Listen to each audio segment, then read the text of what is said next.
Of the Buddhist contemplations on the three poisons, greed, hatred, and delusion, it's delusion or ignorance that underlies aversion. And aversion means turning away from. Being aware and being able to see our own aversion, which is also called ill will, can be very difficult.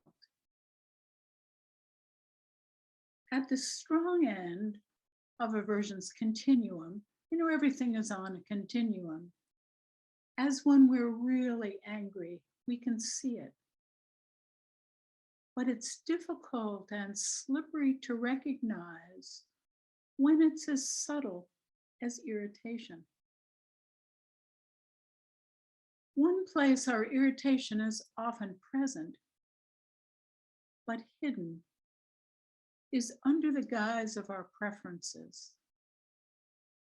Working with things as small and fickle as our preferences can reveal our patterns of how and why we construct our aversion.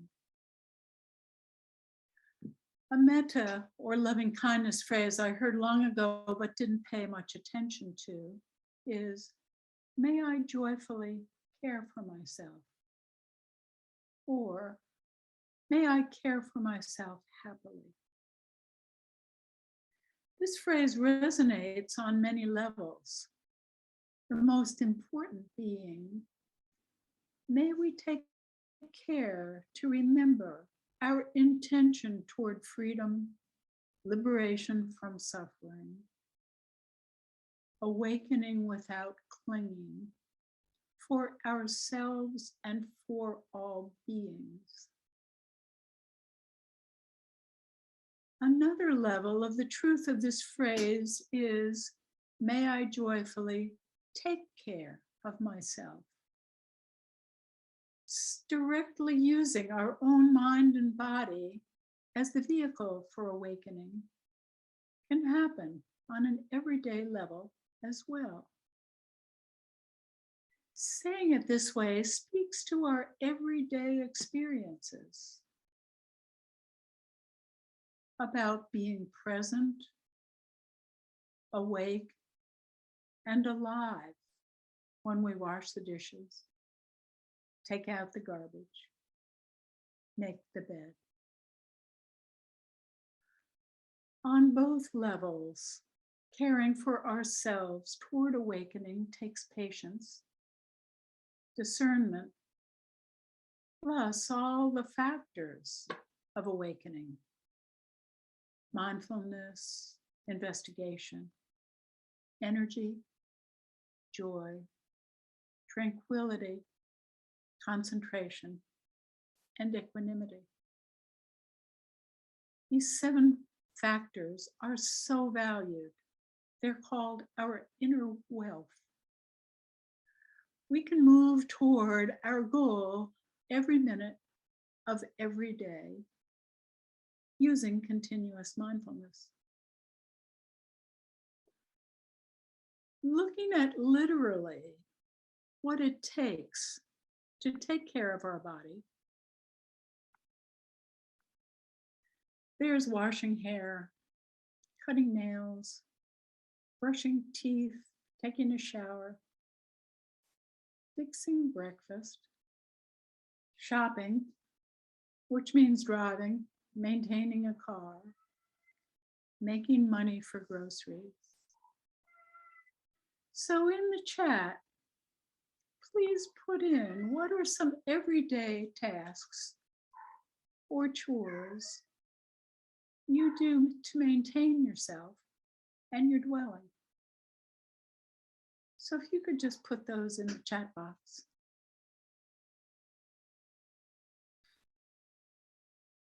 So Judy, can you read some of those? Sure. Walking the dog, vacuuming, meditation, cooking, washing dishes, cleaning the counter after breakfast so I can prepare lunch, walking the dog, making a daily medicinal tea, bringing in firewood and making a fire, shopping for groceries, cooking, washing dishes, watering plants, brushing teeth, cleaning, cooking, washing, exercise, meditation, taking out recycling, making bed, washing dishes, making coffee, opening the blinds, folding laundry and putting it away, straightening up, taking care of pets, sweeping floor, making the bed, dusting, choosing fresh fruits and vegetables for my meal, empty the kitty litter, take out the trash, laundry, sweep floors, sleep, walking dogs, checking email, connecting with others, family and friends, making tea, cleaning the bathroom, drinking water often. Thanks. Thanks, everyone. It's like taking a deeper breath. It's a lot.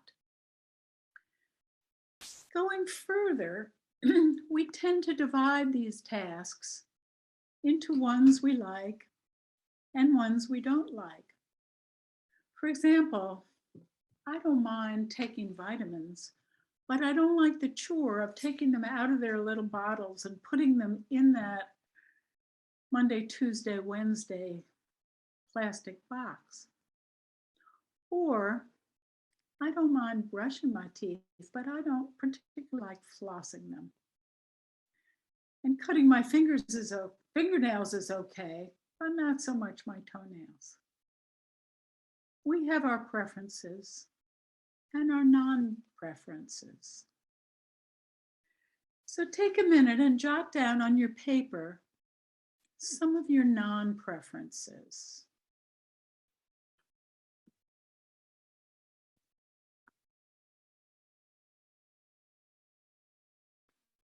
Might be shoveling snow, getting the car inspected, emptying the dishwasher, erasing old emails from your inbox.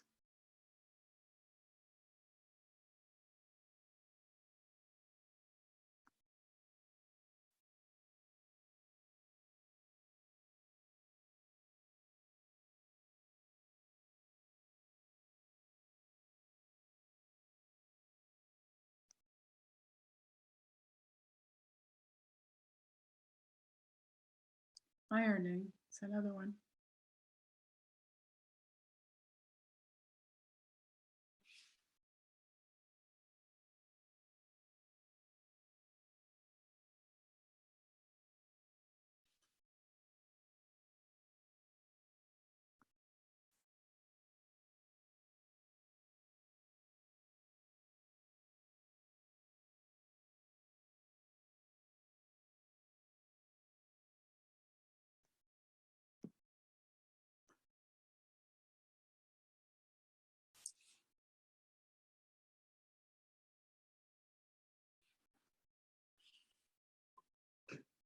So on our paper, we have a few of our non-preferences, but not really many clues as to our resistance to them. So choose one of your non-preferences. Did everyone come up with some? Or do you want suggestions? Okay, everyone has non-preferences, good. And let's play with it a bit. This is playful inquiry. For me, my main non-preference is going to be putting the pills in the pill box. So pretend as we play that you're angry at this task and you want to really get into it. You know, move your body around a bit. Like for me, it might sound like, you stupid pillbox, I cram all my pills and I can barely get them in your stupid little plastic boxes and close the lids. So just take a minute and just get angry at your task, your non-preferential task. You're all muted, so you're safe. Just take a minute and just get into it a bit.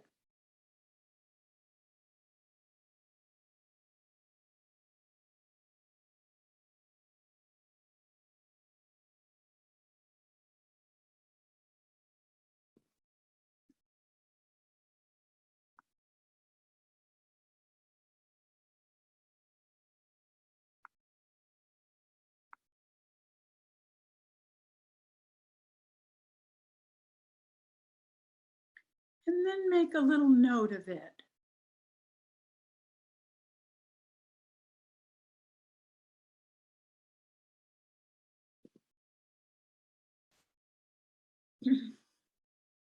So around this point, we might laugh at ourselves a bit. I hear the second grade part of myself, angry at my pillbox. Really? Now let's experiment with having gratitude in some way toward the non-preference you've chosen. And write down what you come up with.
And pause again. Another experiment. What's it like to have loving kindness toward yourself around this chore? What does that sound like in your mind? What if I had loving kindness toward myself with this task? What does that feel like?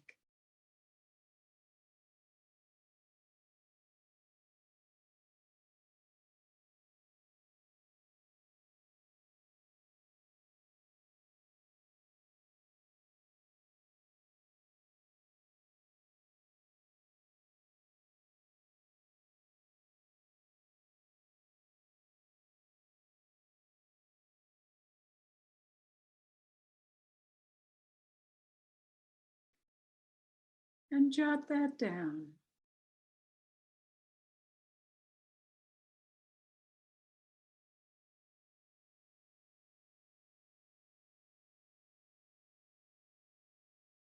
Let's pause again and take some time to look at and contemplate what you wrote down.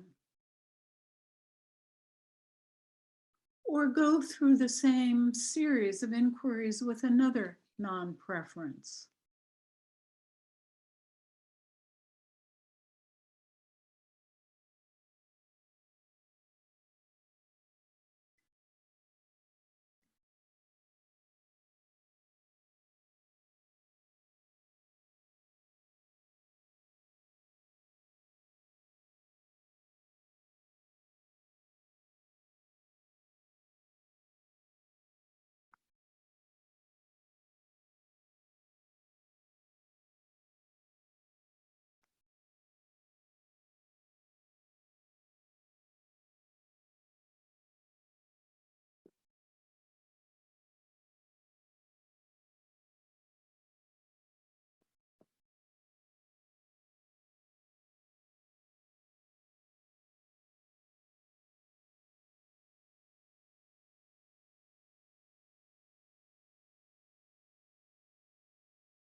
And drop back in again for a minute and feel with the loving kindness toward yourself whether you might have felt a sense of nourishment,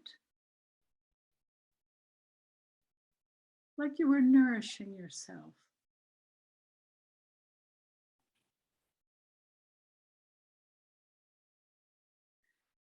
And notice if that felt different from the rah-rah complaining kind of energy, the ill will toward the task we started with. Now, ill will does have a lot of energy, but it's not the wholesome, nourishing, skillful energy we're wanting to cultivate. And you may have realized insights, like people who spoke realized insights into their aversion.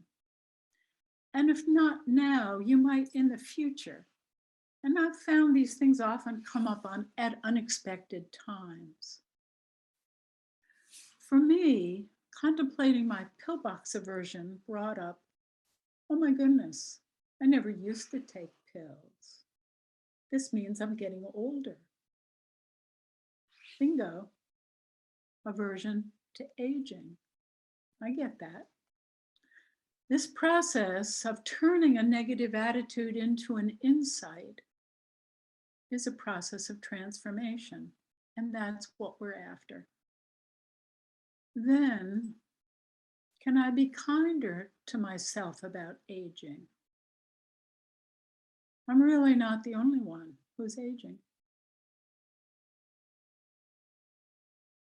We've laid up these preferences either unconsciously, through our conditioning, and with our desires. Like I knew it was my conditioning when I saw my second grader, you know. Also, for sure, I don't desire aging, illness, and death. I see my desire for delusion there. Like Jack Benny, who was this old comedian who insisted he was only 39. We all thought that was very funny. I didn't kind of get it back then, but I get it now. Thanissaro Bhikkhu notes that this kind of thinking, just like any kind of thinking, the kind that's called proliferation, this ill will kind of thinking sets up more thinking along the same lines. What's desired or not, what's dear or not, followed by other mental formations of envy, stinginess, rivalry, and hostility. So you can see how this leads to othering. It's the beginning of a string of dominoes. As the mind inclines, so it keeps going. And from neuroscience, neurons that fire together, wire together. We just keep doing it. Can you see how this happens?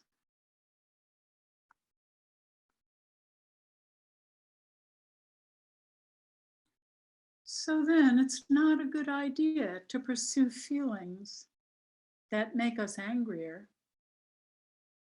We want to go for ones that make us more compassionate. Because for sure, there's no sense in inviting suffering. These days, especially, we seem to think we create our identity from our opinions, views, likes, or anger. Thanissaro again, those who have no view seem to have neither identity nor presence. But the unintended consequence is that the more extreme and exaggerated views and feelings are, the more viral the messages on social media, and the more prominent the individuals involved. Thanissaro argues that one then becomes a victim of his or her own patterns of thinking. The Buddha speaks of this in a sutta For you other sutta nerds, it's like I'm not a nerd about much of anything except suttas. It's Digha Nikaya 21. I love the suttas.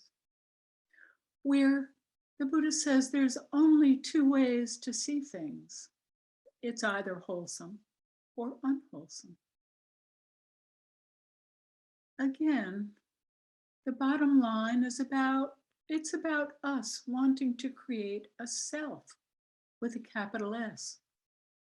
An important self. Thank you very much.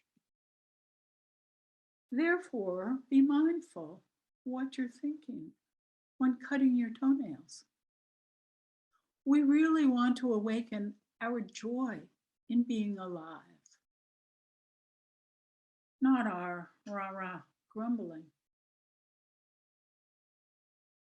And all of this gives us insight into the Zen saying, the great way is easy for those who have no preferences.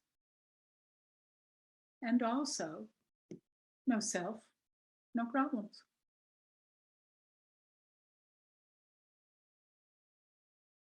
So let's sit for a minute.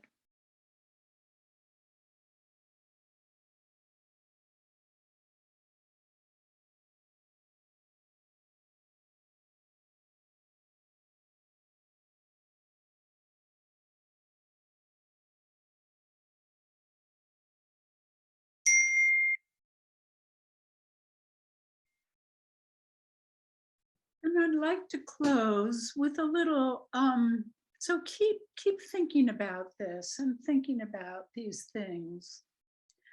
And I'd like to close for metta tonight. I'd like to read The New Day's Lyrics by Amanda Gorman.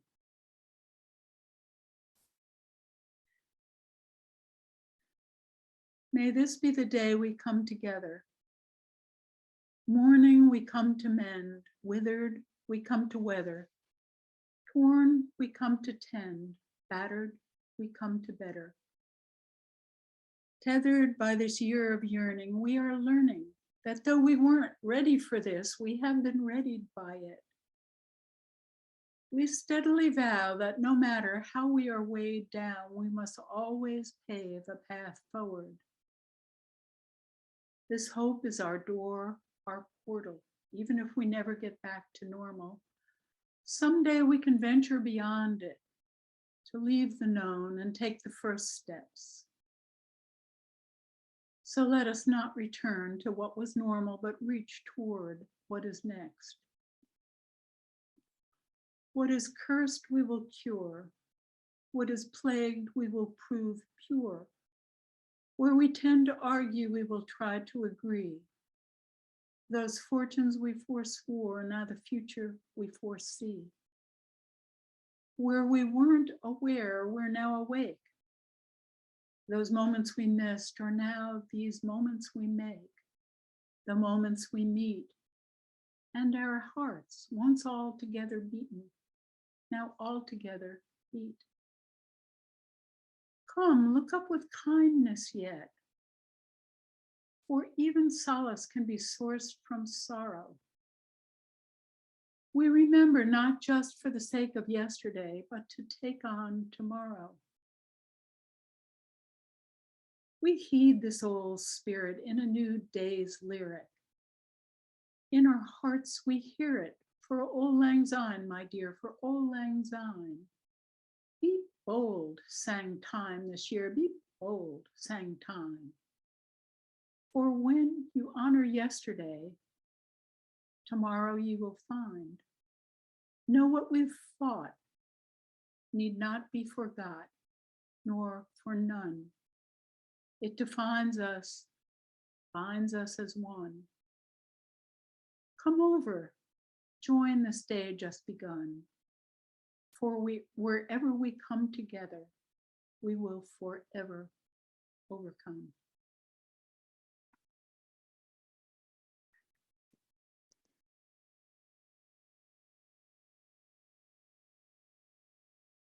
So, good evening.